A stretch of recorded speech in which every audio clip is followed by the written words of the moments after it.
মানৰ অসম আক্ৰমণৰ প্ৰথম যিটো ঘটনা এইটো আমি আলোচনা কৰিম এতিয়া 1817 চনত। গতিকে ইয়াত কি ঘটনা হ'ল, যিহেতু মানক এয়া আমি যদি কৈছো আক্ৰমণ, আচলতে নিজেতো অহা নাছিলে মান, বদন চন্দ্ৰই নিজেই তাত সহায় ভিক্ষা কৰিছে, সৈন্যবাহিনী লাগে বুলি কৈছে, মান ৰজাই অসমলৈ পঠাইছে। আক্ৰমণ বুলি কোৱা কথাটোৰ কিছু ইয়াত যুক্তিসংগত নহয়, তথাপিও আমাৰ যিহেতু মান প্ৰথম আহিছে অসমলৈ, গতিকে আক্ৰমণ বুলি ইয়াত আলোচনা কৰিছে। আক্ৰমণৰ পটভূমি কেনেকে আহিবলৈ পালে এইটো আমি ইতিমধ্যে পাইছো। এতিয়া বদন বৰফুকনে মানদেশ পালেগৈ, ৰঙিলী আইদেউৰ সহযোগত মান ৰজা বডৌপায়াৰ সহায় লাভ কৰিলে। আৰু যেতিয়া মান ৰজাই সহায় কৰাৰ কথা কলে, এই বদন বৰফুকনে বডৌপায়াৰ সহায়তে মানৰ সহায় লৈ অসমলৈ অহাৰ সিদ্ধান্ত ললে। তেওঁ 8,000 মান সেনা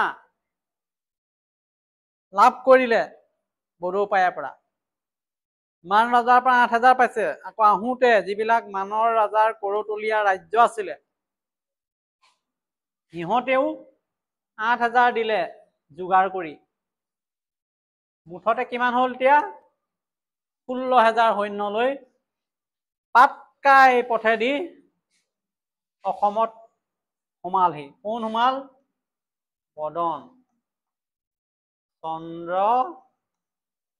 বৰফুকন।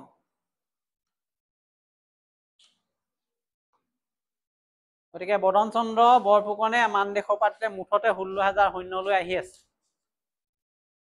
উদ্দেশ্য এটাই, পূৰ্ণানন্দক আঁতৰাব, চন্দ্ৰকান্তক আকৌ ভালকৈ ৰজা পাতিব। খবৰটোতো পালে আহোম ৰাজ্যত যে বদন আহি আছে সৈন্যবাহিনী লৈ, ইয়াতো প্ৰস্তুতি আৰম্ভ হৈ গ'ল। অসমীয়াৰ প্ৰতিক্ৰিয়া, অসমত ইয়াৰ কি প্ৰতিক্ৰিয়া আছে?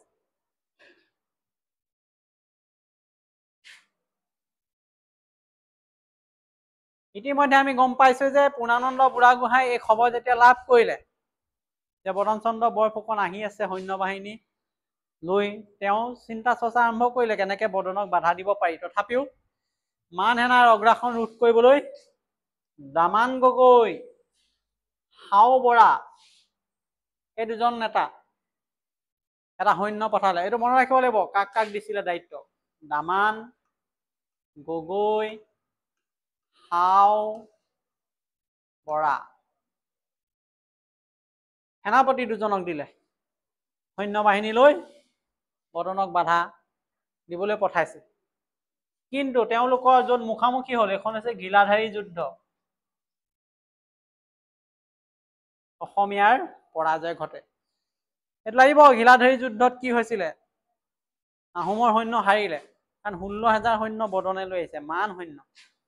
ঘিলাধাৰী নামৰ ঠাইত মুখামুখি হ'ল, যুদ্ধ লাগিলে, তাত অসমীয়াৰ পৰাজয় ঘটিলে। গতিকে এনেকুৱা এটা খবৰ যেতিয়া পালে পূৰ্ণানন্দ বুঢ়াগোহাঁই যে বিদেশী সৈন্য লৈ বদন আহিছে, অসমীয়া সৈন্যৰ হাতত মুখামুখি হৈ ঘিলাধাৰীত হাৰিছে আহোমসকল, পূৰ্ণানন্দই আৰু বহুত আঘাত পালে, মৃত্যু হ'ল। এয়া ঘিলাধাৰীৰ পৰাজয় বাতৰি পায়েই পূৰ্ণানন্দ বুঢ়াগোহাঁই মৃত্যুবৰণ কৰিলে।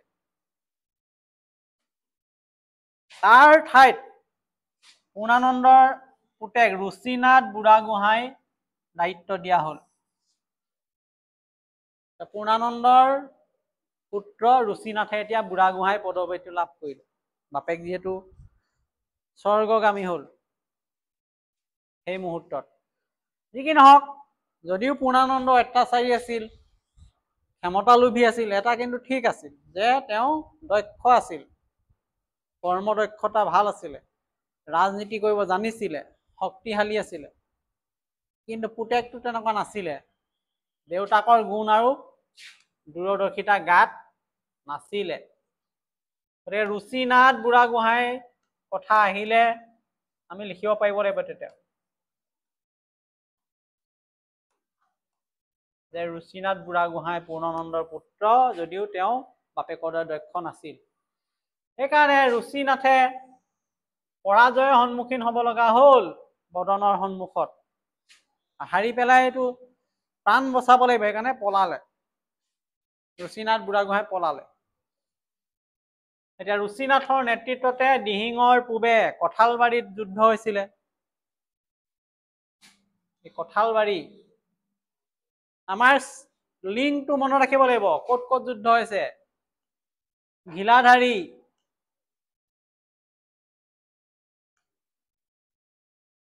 এইবাৰ আহিলে কঁঠালবাৰী, এইবিলাকত যুদ্ধ লাগিছে। কঁঠালবাৰী যুদ্ধত আকৌ হাৰিলে। অসমীয়া সৈন্য পৰাজয় ঘটে। ৰুচিনাথে এইকাৰণে গুৱাহাটীলৈ পলায়ন কৰে। এইফালৰ পৰা আহিছে, যোৰহাট, শিৱসাগৰ এইবিলাকত হাৰিছে, সেইকাৰণে সিহঁতি পলাইছে গুৱাহাটীলৈ। যুদ্ধ যেতিয়া হাৰিলে, মানুহৰ সৈন্য সোমালে ক'ত? যোৰহাটত। যোৰহাটত মানুহৰ শাসন হৈ গ'ল আৰু মানে গোটেই অধিকাৰ কৰি ল'লে। বদনে আনিলে মানুহক গোটেই সৈন্য বাহিনী লৈ। ইয়াৰ পৰা এতিয়া মন্ত্ৰীও পলালে, ৰজাও পলালে। এইখন আৰু এতিয়া মানুহৰ শাসন হ'ল। ক'ত? যোৰহাটত। কিয়? কাৰণ যোৰহাটখন মানসকলে অধিকাৰ কৰি ল'লে।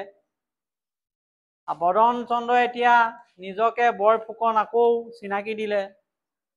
সিয়ে সৰ্বে সৰ্বা হ'ল। চন্দ্ৰকান্তটো একেবাৰে কম বয়সীয়া আছিলে, সি নাম মাত্ৰ ৰজা হৈ থাকিলে। সকলো ক্ষমতা তেতিয়া কাৰ হাতলৈ গ'লগৈ? বদন চন্দ্ৰ বৰফুকনৰ হাতত বা হাতৰ মুঠিত আহিলে। যিটো বিচাৰিছিলে বদনে সেইটো হ'ল নে নাই? সেই উদ্দেশ্যেতো সি মানদেশ পাইছিলেগৈ, ব্ৰিটিছৰ সহায় বিচাৰিছিলে যে পূৰ্ণানন্দক আঁতৰাই গোটেই ক্ষমতা মোক লাগে, চন্দ্ৰকান্ত ৰজা হ'ব, তাক মই কেনেকৈ নিয়ন্ত্ৰণ কৰিম, সকলো ক্ষমতা মোৰ হাতত ৰাখি। এতিয়া প্লেনটো সফল হ'ল বদন চন্দ্ৰ বৰফুকনৰ। কিমান দিনলৈ থাকিলে তেতিয়া সেইটো আমি পিছত পাম। মানুহৰ সৈতে মিত্ৰতা আৰু উপঢৌকন। এতিয়া মানসকলক বা মান ৰজাৰ লগত কথা পাতি আহিছিলে বদন চন্দ্ৰই যে মই যদি অসমত গৈ পুনৰ বৰফুকন পদবী লাভ কৰোঁ, সকলো ক্ষমতা যদি মোৰ হাতলৈ আহে, পূৰ্ণানন্দক যদি মই আঁতৰাব পাৰোঁ, তেতিয়াহ'লে নিশ্চয় মান ৰজাক এটা ডাঙৰ উপহাৰ দিম বুলি কৈ আহিছে। এতিয়া সময় আহি গ'ল, এতিয়া দিব লগা টাইম। এতিয়া মানুহৰ সৈতে সেইকাৰণে মিত্ৰতা কৰিলে। উপঢৌকন মানে পুৰস্কাৰ। কি কৰিলে? নুমলী ৰাজমাৱে বদনক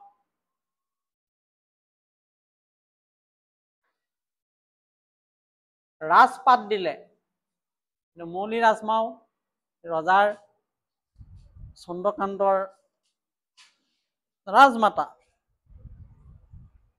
গতিকে অসমলৈ বদন অহাৰ লগে লগে নুমলী ৰাজমায়েও আদৰিলে, ৰাজপাট দিছে।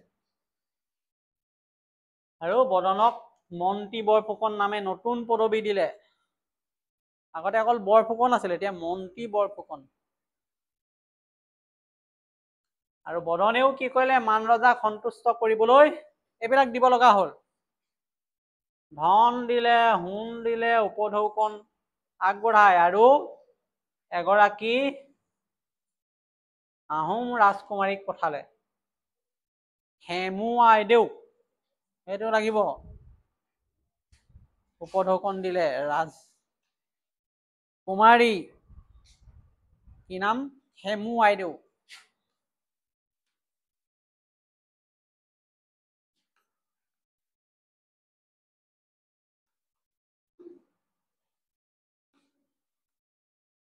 এইটো মনত ৰখা দৰকাৰ যে বদনে চুক্তি অনুসৰি কি কি দিলে? ধন সোণ যিমান পাৰি দিলে, লগতে এগৰাকী আহোম কুঁৱৰীক দিলে, নামটো হৈছে হেমু আইদেউ।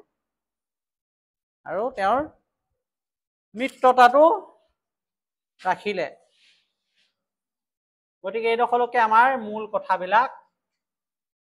কি ধৰণে বদন চন্দ্ৰই মান ৰজাৰ পৰা সৈন্য বাহিনী গোটাই অসমত সোমাইছিলে আৰু অসমত সোমাই কি ধৰণে ঘিলাধাৰী যুদ্ধ কঁঠালবাৰী যুদ্ধৰ জয়লাভ কৰিলে পূৰ্ণানন্দ বুঢ়াগোহাঁইৰ মৃত্যুৰ লগতে ৰুচিনাথৰ পৰাজয় গুৱাহাটীলৈ পলায়ন গোটেই কথাবিলাক আমি ইয়াত বৰ্ণনা কৰিব লাগিব মানৰ প্ৰথম আক্ৰমণ হিচাপে সেইকাৰণে এই চনটো আমাক নিশ্চয় লাগিব MCQত যে মানৰ প্ৰথম আক্ৰমণৰ বছৰটো কি আছিলে 1817 কিমান সৈন্য আহিছিলে মানৰ মুঠতে 16,000 সৈন্য ক'ত ক'ত যুদ্ধ হৈছিলে দেখিছানে কি যুদ্ধ 1 নম্বৰ ঘিলাধাৰী যুদ্ধ 2 নম্বৰ ক'ত হৈছে কঁঠালবাৰী যুদ্ধ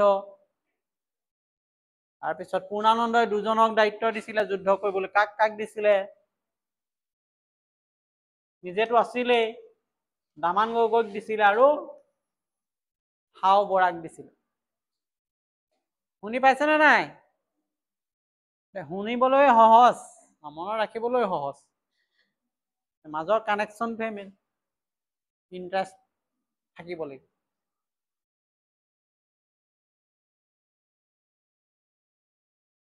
বদনে আহি অসমত ৰাজ আতিথ্য লাভ কৰিলে নুমলী আইদেৱে ৰাজমাতা আদৰিলে নতুন এটা পদবী দিলে মন্ত্ৰী বৰফুকন ৰজা হিচাপে চন্দ্ৰকান্ত থাকিলে নাম মাত্ৰ হৈ থাকিলে ফল কি হ'ল মানসকলে যোৰহাট অধিকাৰ কৰিলে তাৰ পৰা ৰুচিনাথ পলালে গুৱাহাটী পালেগৈ বদনৰ উত্থান ঘটিলে ক্ষমতাশালী অধিক হ'ল আৰু শেষত বদনে চুক্তি কৰি অহা অনুসৰি মূল বুজাবুজি কৰিলে মান ৰজাৰ লগত ধন সোণ যিমান দিব লাগে দিলে লগতে এগৰাকী আহোম ৰমণী হেমু আইদেউক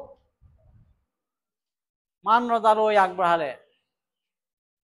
গতিকে এতিয়া আমি ক'ব পাৰিম যে 1817 চনৰ যিটো মানৰ অসম আক্ৰমণৰ ঘটনাটো এটা ইতিহাসৰ গুৰুত্বপূৰ্ণ কাৰণ বদনচন্দ্ৰ বৰফুকনৰ ষড়যন্ত্ৰৰ ফলতহে মানসকল অসমলৈ আহিবলৈ সুবিধাটো পালে